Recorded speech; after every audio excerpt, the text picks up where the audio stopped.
Bismillahirrahmanirrahim. Assalamualaikum warahmatullahi wabarakatuh. Perkenalkan, nama saya Ipan Aprijal. Saya di sini akan memaparkan materi mengenai dasar dan tujuan ilmu pendidikan Islam serta perbedaannya dengan pendidikan Barat.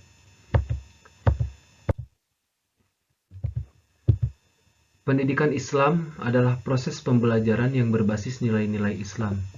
Tentu pembelajaran ini berbasis nilai-nilai Islam karena namanya pun adalah ilmu pendidikan Islam. Tidak mungkin ilmu pendidikan Islam tapi mengajarkan ilmu pendidikan Konghucu, kan seperti itu ya. Pendidikan ini penting untuk membentuk insan yang beriman dan bertakwa. Perlu kita ketahui apa itu iman, karena kita belajar ilmu pendidikan Islam itu dengan tujuan untuk membentuk insan yang beriman dan bertakwa. Iman itu adalah percaya atau meyakini. Jika menurut istilah, iman adalah tasdikun bil qalbi wa qaulun bil lisani wa amalun bil arkani. Membenarkan dengan hati, diucapkan dengan lisan dan dikerjakan oleh anggota badan. Contohnya membenarkan dengan hati, kita harus meyakini bahwa Allah itu adalah satu-satunya Tuhan kita yang patut kita sembah. La ilaha illallah, tiada Tuhan selain Allah. Itu adalah salah satu contoh bahwa kita tasdiqum bil qauli, membenarkan dengan hati.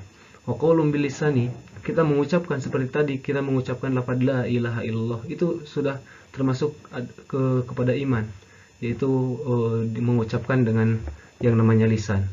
Wa amalun bil arkani. Nah, ini yang paling susah. Mengamalkan dengan anggota badan. Kita meyakini bahwa Allah itu ada.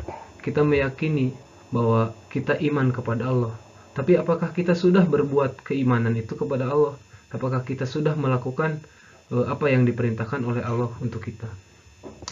Nah, ini yang namanya iman. Terus kemudian takwa.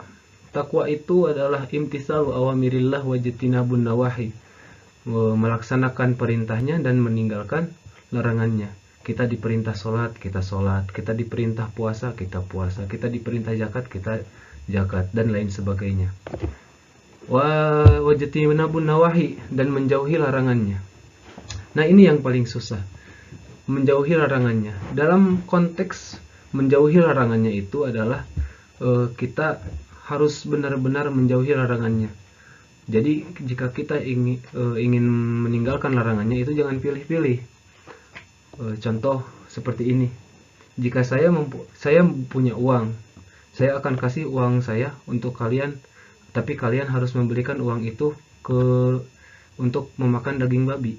Apakah kalian akan memakannya? Tentu kalian akan menjawab tidak. Karena apa? Karena daging babi itu hukumnya haram. Nah, pertanyaan saya, kenapa daging babi tidak kau makan, tapi pacaran engkau lakukan? Karena kan jika dalam hukum makan daging babi dan pacaran itu sama-sama haram. Dalilnya ada dalam Al-Quran. Pacaran itu hukumnya haram. Wala taqrabuz zina innahu kana fahisha wa sa'a sabila. Wala taqrabuz zina, jangan engkau mendekati zina. Jangan mendekati, bahasanya juga mendekati juga jangan, apalagi melakukan.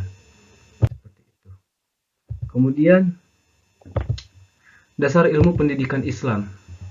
Yang pertama ada Al-Quran, kemudian hadis, ijma, dan qiyas. Al-Quran dan hadis sebagai dasar utama, ijma dan qiyas sebagai pedoman tambahan, nilai-nilai tauhid, ibadah, dan akhlak. Kemudian ada tujuan ilmu pendidikan Islam, membentuk manusia yang beriman dan bertakwa. Tadi beriman dan bertakwa sudah saya jelaskan. Kemudian selanjutnya ada mewujudkan insan yang berakhlak mulia. Tentu kita harus mempunyai akhlak yang mulia, karena al-adab fauqal ilmi, adab itu di atas ilmu. Percuma kita mempunyai ilmu yang tinggi tapi kita tidak beradab. Tuh. Kata-kata Syekh Abdul Qadir Al-Jailani, Syekh Abdul Qadir Jailani lebih menghargai orang yang beradab dibandingkan orang yang berilmu. Karena apa? Karena orang yang beradab itu pasti berilmu, tapi tidak setiap orang yang berilmu itu beradab.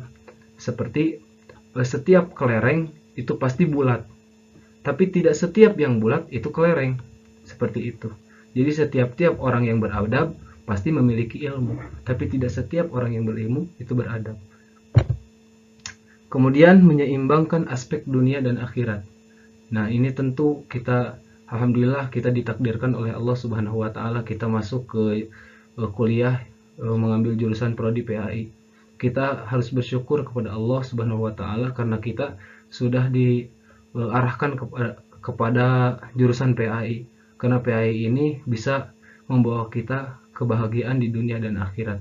Karena tidak hanya belajar tentang ilmu agama, namun kita juga belajar tentang ilmu-ilmu umum. Menciptakan individu yang berilmu dan beramal. Kemudian perbedaan pendidikan Islam dan pendidikan Barat. Ini adalah perbedaan-perbedaannya antara pendidikan Islam dan pendidikan Barat. Dalam aspek sumber, pendidikan Islam sumbernya dari Al-Quran, hadis, ijma, dan qiyas, sedangkan pendidikan Barat dari akal dan pengalaman empiris. Terus tujuan pendidikan Islam tujuannya untuk mencari kebahagiaan dunia dan akhirat, sedangkan pendidikan Barat tujuan mempelajari ilmu adalah untuk kemajuan materi dan teknologi. Pendekatan holistik, jasmani, rohani, akal, sedangkan pendidikan Barat materialistik dan sekuler. Nilainya, pendidikan Islam berbasis tauhid dan akhlak, pendidikan Barat berbasis rasionalisme dan individualisme. Nah, kesimpulannya adalah pendidikan Islam membentuk manusia yang seimbang antara dunia dan akhirat, sedangkan pendidikan Barat lebih menekankan rasionalitas dan kemajuan materi. Pendidikan Islam perlu diintegrasikan dengan ilmu modern tanpa kehilangan nilai-nilai dasarnya. Cukup sekian presentasi dari saya. Mohon maaf bila ada kesalahan. Billahi